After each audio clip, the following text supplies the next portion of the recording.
Yo book nerds, today I want to talk about classic versus canon. These two terms are often used interchangeably, and I'm here to tell you that they should not be. They are different. But let's talk about what they are and why they get confused, because they are similar, but they are not the same. So in the past, I did a video on classics. What are classics?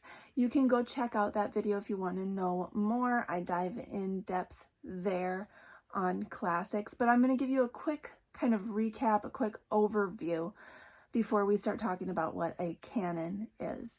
So a classic, when referring to literature, is something that is old, something that was written a while ago. And I attach different levels to different ages.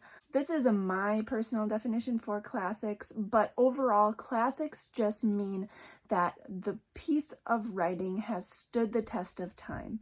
It is older. It is not written right now.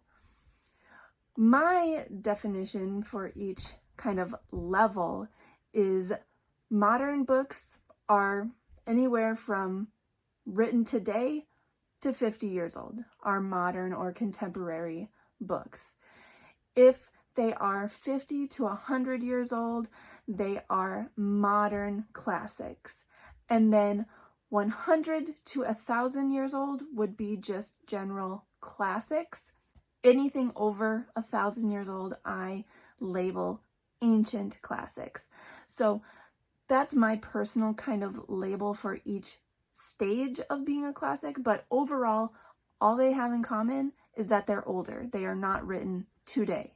So as books age, they can become a classic. As they get older, they move from modern to modern classic to ancient classic, as long as they stand the test of time. It's the same with other things, not just literature. So if that helps you remember, think of like classic cars. I think to be considered a classic car, a car just needs to be 20 years old.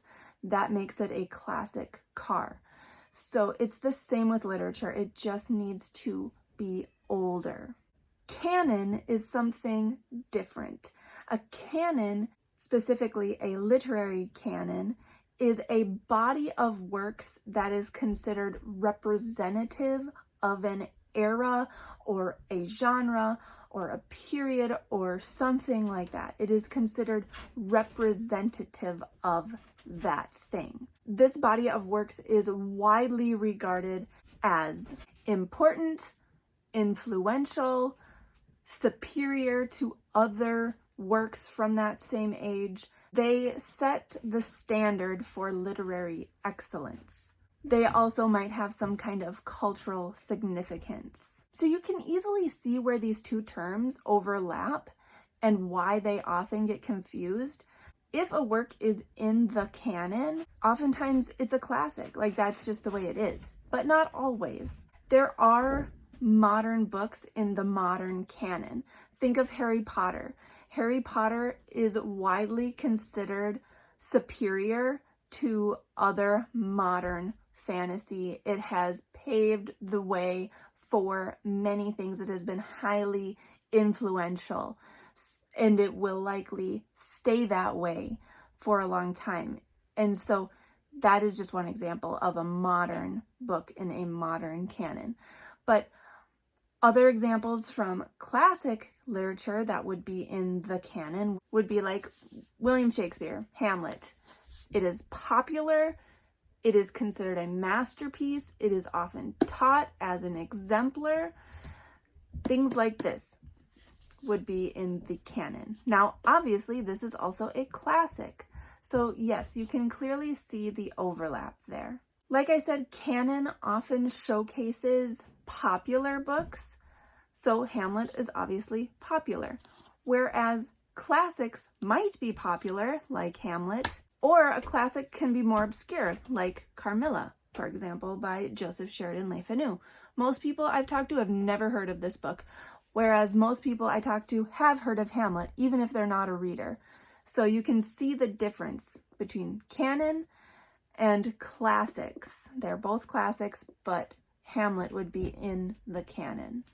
I am going to be an English teacher, so I have an interest in this distinction. So I want to talk about it from an English teacher standpoint as well. In most language arts classrooms, the books that are being taught are both in the canon and are classics. That's just tradition that has been happening for generations, and I foresee it continuing to happen. So those like class-wide novels that get taught are likely in both of these categories. Why do you ask? Because English language arts teachers traditionally like to showcase historical works. So that's where that classic comes in. They like to read older novels with students. That's just what we do. I prefer students to also read modern novels, but traditionally they're being taught older novels. That's classic. They're older. But then an English language arts teacher also wants to showcase good writing, great writing, exemplary writing from different ages. So that's where the canon comes in. They will teach books that are highly praised, that are popular, that are masterpieces from these different eras. So there's your canon and your classic. I just wanted to make this video to kind of clarify these two terms because so often people confuse the two. People just write off all classics because they are only thinking of the books in the canon. And maybe those books in the canon don't work for that individual. Maybe they need to find something that's a little more obscure that would be a genre in their interest. Just because it's not in the canon doesn't mean it's a bad book. I love reading classics. Sometimes I read classics that are in the canon and sometimes I read classics that are not. And I enjoy both of them. So I encourage you to go out and find some good books, read them, and just enjoy yourself. Don't write off a book just because it is or is not in the canon of whatever period or era you're looking at, whatever tradition you're reading. I think that's important. I would love to know your thoughts on this topic, so drop down in the comments and we can chat. That's all I have for you guys today. Hit that like button and subscribe. Thanks for talking books with me.